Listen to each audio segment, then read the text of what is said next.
I'd only ever seen one Fast and Furious film, so, like any logical person, I decided to sit down and watch all 8 films back to back in one 15.5-hour sitting, and it drove me a bit mad.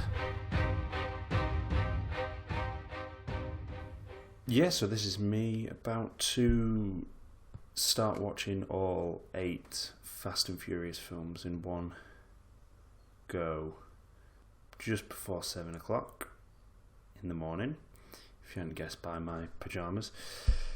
And we're just going to get into it, I think, and watch it.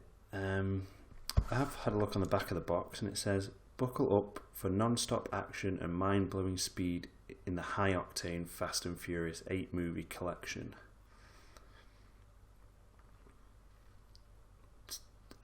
I don't know if it recommends watching them all in one go or not, so we're gonna see how it goes. It's gonna be a long day, about 16 hours, I think, all in all, and that's without stopping for food or having a shower, which I will do at some point. By the way, I'm not going to sit in my pyjamas all day. I'm a bit scared, so let's do it.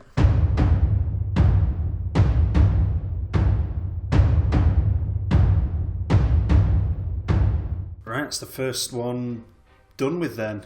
I actually didn't hate that as much as I thought I was going to, actually.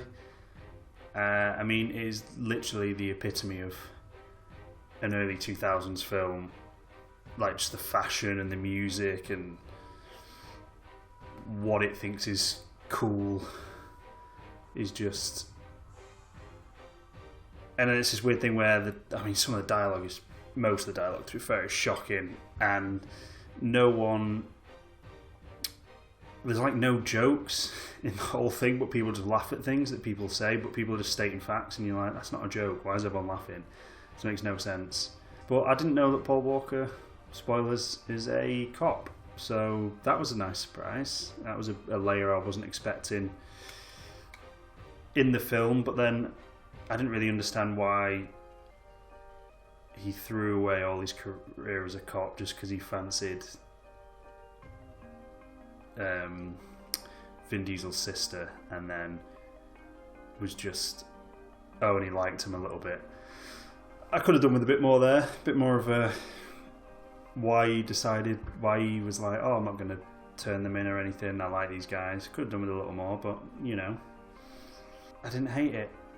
I've only got 7 more to go, so there you go. Some of the CGI was shocking though, absolutely shocking, and not just because it's like a 19-year-old film, because the effects were really bad. Like whoever thought that was good, I don't know, but someone did, and it ended up in a film, and it's really bad. Like in the racing scenes, like some of the effects are like practical, and you're just like, why are they all not done like that? There's sometimes with people in green screen, it's like they're using NOS, and it's just like weird fast backgrounds, and it just looks so bad. But yeah, I'm not going to dilly-dally, I'm just going to get into number 2. Too Fast, Too Furious. So the first one was The Fast and... Is it The Fast and the Furious, or The Fast? Yeah, The Fast and the Furious. And this one is Too Fast, Too Furious. They went pretty fast and furious in the last one, so I'm a bit worried about what's going to happen in this one, to be fair, but let's do it. Alright, that's the end of Too Fast, Too Furious. I did not like that film. That was bad. That was a bad film. Why is Eva Mendes in that film? Why did I not know that Eva Mendes was in that film? Do people want to talk about that? And there was some weird like Matthew McConaughey knockoff as the bad guy. Like, I thought Tokyo Drift was going to be the low point. We're going to get pretty low if it's the low point, because I'm going to nip off for a second and have a shower, and hopefully that will help cleanse me of whatever that was. I'm refreshed, I'm ready to watch Tokyo Drift. And I know what you're all thinking. How can a man look this good that quickly? Some of us are just born with it, you know, can't teach it. Here we are. Tokyo Drift, done.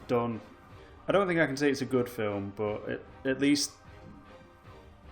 because it's pretty crap, it's quite fun to actually watch and just laugh at. I mean, I'm so confused about what age anyone actually is in that film. because some of them look like they are 17, some of them look like they're 35. They're the same, but they're supposed to be in the same year group. Then you get people like DK and Han. You know, how old are they supposed to be? And why are they hanging around with a load of kids if they are older? Which I'm presuming they are, because they're like in gangster stuff. I think it's better than 2. So at the moment my order is from best to worst, 1, 3, 2. But they've stopped printing the names on the disc now, so I don't. What's this one? This is just Fast 4, Fast and Furious 4. What's it actually called? Oh, this one's just called Fast and Furious. I mean, that's not. It's either The Fast and the Furious, Too Fast, Too Furious. Yeah, The Fast and the Furious Tokyo Drift, and then just Fast and Furious. Nice one. One thing I've got to say actually about Tokyo Drift, I think it definitely has the best car racing, chasing scenes in it. Like, because the others, when they use like NOS, the effects are just so absolutely shocking. And for a car racing film, surely it gets good credit just for having good car chases, really. Open my onion ring. Yeah, it's probably the most well-made one. It's probably not the funnest to watch. I kind of had more fun watching the first one, and even probably Tokyo Drift. I mean, it's quite well made, but it's very serious. But I think the next one's the one where it's supposed to get really dumb and fun, isn't it? I think. And I still can't understand why Paul Walker was an FBI agent, and then at the end, Dom's going to prison, and then he's just like, oh yeah, you know, he's fine. He's not facing any consequences for what he did. Here we go. Again, no name on there, but Fast 5. This is where it's supposed to start getting good again, isn't it, I think? Is that what people say? Number 5 is where it kind of gets a bit fun and stupid. I mean, if we're going to do it, we might as well do it properly and watch the extended version. My sanity is still here at the moment, I think. You tell me. Do I look like a man that's got it together? I feel okay at the moment. This one might break me. Cheers, everyone. There we go. End of number... What number am I on? 5. I think that was my favourite one so far, actually. It was definitely the first one that had actual, like, jokes in it. Not like people saying stuff and then people laughing at nothing. The action was pretty good. Yeah, I think that was probably the best one so far, actually. I enjoyed that one. And it wasn't too mad, that one. It's 6 where it gets really mad. I'm presuming 6 is where it gets really mad. Like, what's the one with the Dubai Tower thing where they jump out of that? No, I thought that was alright. That was. What's number 6 called? Number 6. So this is just called Fast and Furious 6. Okay. Fine. Right, number 5. Well, we don't know number 6. Number 6 done. Might be the whiskey talking, but I think that's my favourite one so far. Although, oh wait, there's a Tokyo scene. Bear with that thought. So I'm presuming this is the scene where Han dies. Or does he die?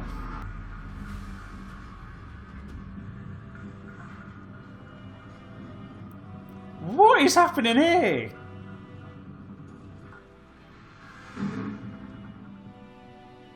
What an absolutely mad retcon of an idea. That's actually so stupidly insane. Like, how would that even work? Oh my god, that's so bad. Oh dear.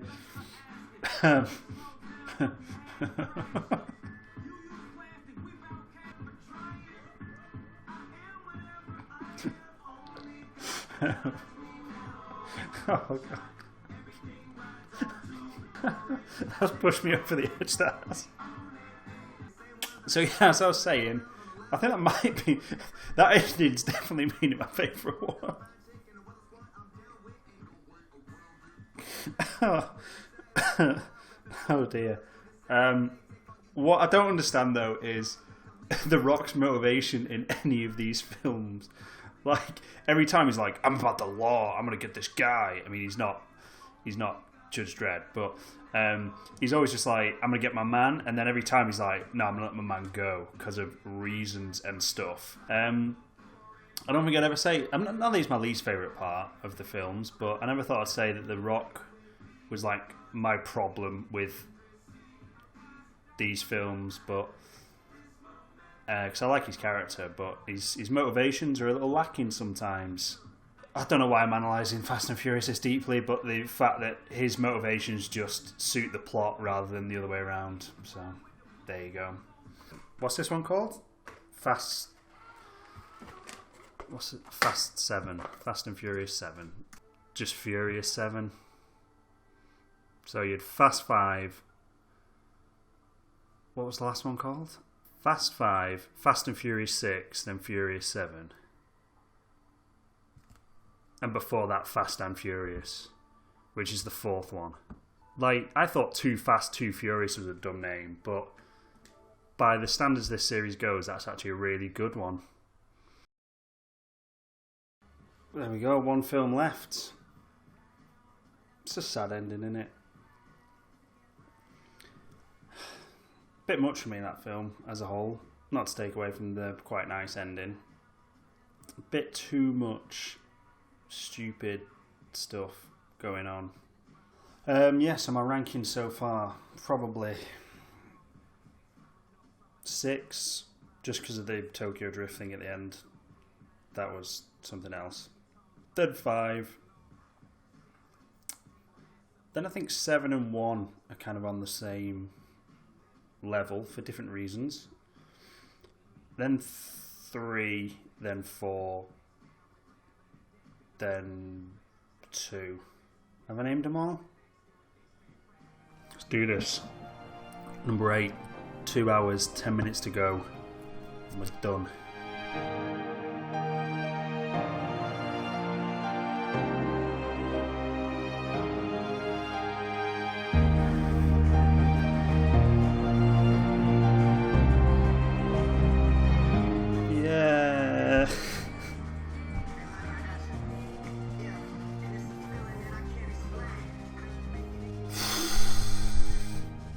Done. Oh, that was something, wasn't it? How many hours is that?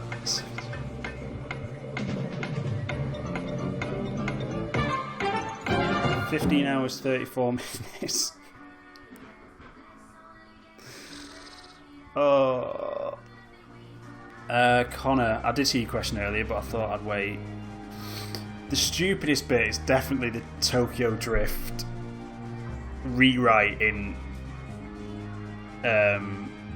6. But I loved that, so it wasn't bad. I loved it. It was so dumb. But it made me... it nearly broke me emotionally. I loved that. Stupidest bit. I think all the stupid bits just blurred into one at this point. There's so many dumb bits.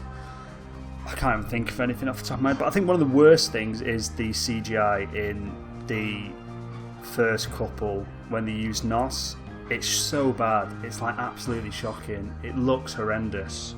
And not even just because it was made nearly 20 years ago. It was just really bad. It's just really bad. It's like, I can't understand why at any point anyone thought that was a good idea. Was it worth it? I don't know. History will tell us if it's worth it. To be fair, I had fun. The only one I actively disliked was 2, to be fair. And even that had some alright moments. I was more just bored rather than anything else during it. The mental thing is that they've obviously done 1 and 2, Fast and Furious, and then gone, we'll do 3, but set it in Tokyo with a completely new cast. Apart from Vin Diesel shows up at the end. And then you then decide to go, actually... this takes place after 5 and 6, and then you then pick up the story after that in 7 and 8, Mental. I've not been bored. You know, I've not. I mean, I'm knackered, but I've never been sat there going, when is this going to end? So yeah, I'll give you a final ranking then, off the top of my head. 6, 5, 1. I think I've decided 1's up there. I don't know why, but maybe 1. 1 and 8. I preferred 8 to 7 actually. I don't know why. My brain's not really working. Just my gut instinct is that I preferred 8. So I know I was saying 7 and 1 were on a par earlier, but actually now I think that I prefer 1 to 7, and I prefer 8 over 7. So 1 and 8 are kind of there. 7. So we got 6, 5, 1, 8, 7, 3, 4, 2. Does that make sense, or was that like mental? And I think there's only one thing left to say. Salut man familia. Yep, I know, I totally biffed that ending. 15 and a half hours, and that's how it ended. Brilliant. Loads of you said you'd love to see me binge another series, and that's what I'm going to do. On Thursday, the 21st of May, I'll be watching every Die Hard film, and you can catch it live on Facebook. See you there.